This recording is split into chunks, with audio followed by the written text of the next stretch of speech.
funny thing with pancreatic cancer is sometimes, we give very good doses of radiation, but the response to the tumor, how can I tell you, is a little disappointing.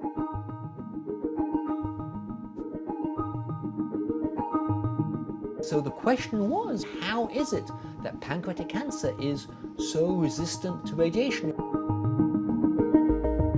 Radiation creates what we call free radicals, which are like hot potatoes within the cell, and they kind of damage or destroy anything they touch. So the first thing that we did was we created what we call a model. Within the lab, we created cells which were highly resistant to radiation therapy, and then we tried to understand what was going on, how they're surviving.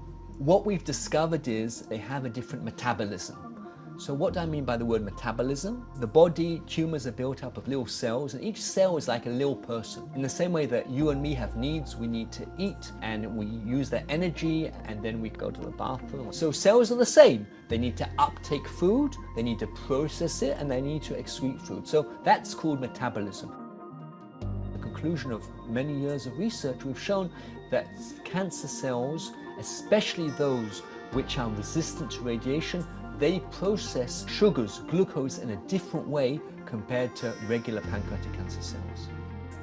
The cell absorbs the sugar, the glucose, and it undergoes a process of breakdown called glycolysis, which is where it's broken down and then it's processed by these kind of things called mitochondria, who then break it down and create energy.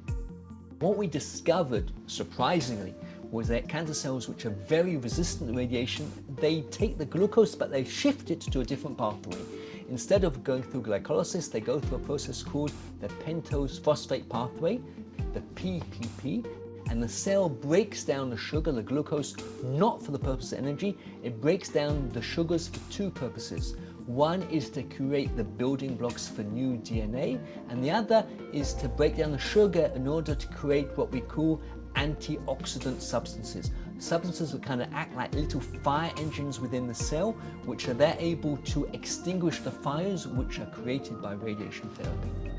The cell has a system of producing substances which are able to quench these free radicals, able to kind of cool down these hot potatoes and enable the cell to survive. And it appears that they do that by really upregulating the pentose phosphate pathway. It's good if you're the cancer cell and you're trying to survive.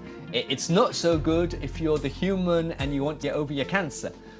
We've shown on the lab-based level that if you are able to inactivate pentose phosphate pathway, then that can make the cells more sensitive to radiation. You get a better response. One of our medium long-term aims of this project is now to try and move back to the clinic, but to do that we have to develop better drugs which are able to damp down the pentose phosphate pathway and then combine them with radiation. But that's, a few years down the road.